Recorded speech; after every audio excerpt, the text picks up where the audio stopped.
In this video today, I want to share with you how to create categories in your website or your fitness blog so that Google sends you more traffic and can find your website easily and share this with your clients. My name is Neil Venkatraman, and my mission, find out what the best companies do to help you dominate in your local market.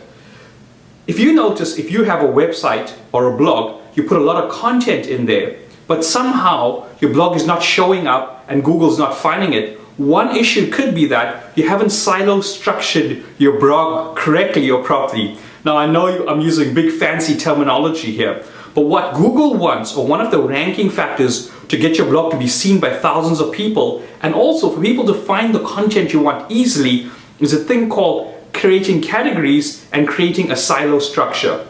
If you just follow these simple steps, you can be on your way to positioning your content correctly so people can find you fast, and Google loves that.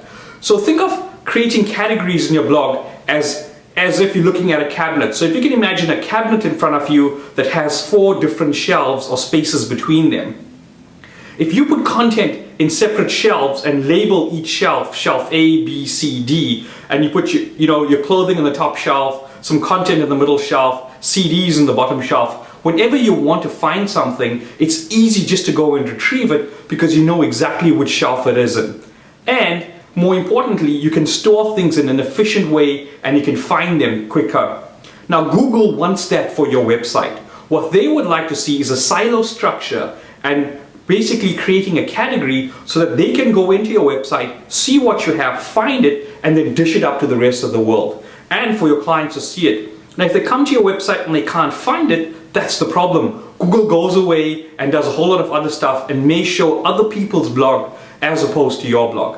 Now, if you just think about your website or a blog for a moment, at the very top, if you go into WordPress, you're allowed to create categories in your blog.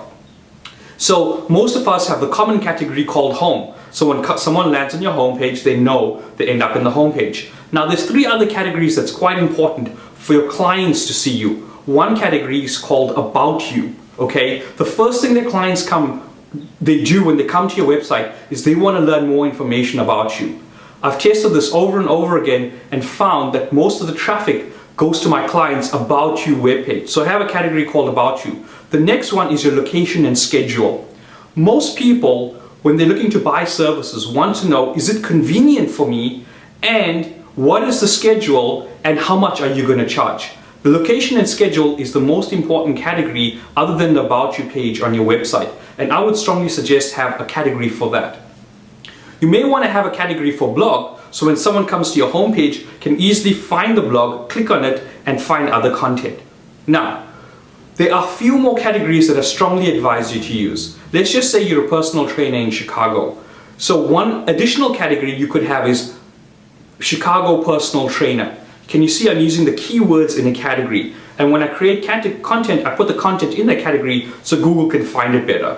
If you're doing boot camp, you want to add the word boot camp Chicago in there. Or if you're doing multiple services, you're doing a boot camp, semi-private training, yoga, Pilates, you want to have different categories for the different types of services you have. And more importantly, you want to put the keywords in that category and describe it as that, because Google will automatically know and able to tell the story about your blog and serve out your content faster. Now there's one more tip to this. Whenever you put content in your blog, let's just say you write a content about how to choose the best personal trainer in Chicago, and you put that on your website. So you know that content relates to the category called personal trainer. So when you upload it to WordPress, you're going to select the category called personal trainer, and then you would put that post in there. You'll notice in the URL, it'll say www, whatever your blog name, for example, shytownbootcamps.com/personal trainer. The category shows up in the URL, and then finally the name of your blog post. That's how you know whether you got the post in the right category. Now, what you want to do is when you put that post, you want to put a link back to that category. So at the end of the post, you want to say, check out my personal trainer category. And then in the bottom, you put their personal trainer, and you'll categorize that post and you point a link back. Because what you're doing is when the Google bots come to your website, they know your URL, they can see your category, and immediately underneath that, they can see all the pieces of content you put in that category, and when you put a link back to that particular category, what we call now, you're creating a silo structure. It's just a fancy term for how Google sees that. So that's it. It's very simple. So whenever you put content, make sure you put them in the right categories, you set up the right categories, and just by doing that only, you'll far elevate your blog over your competition. Most people are not even doing that, but it's a requirement of what Google wants to index and find your website faster. If you need any more support or help or have a specific question on categories, please leave me a comment below this video and I'll be sure to get back to you soon.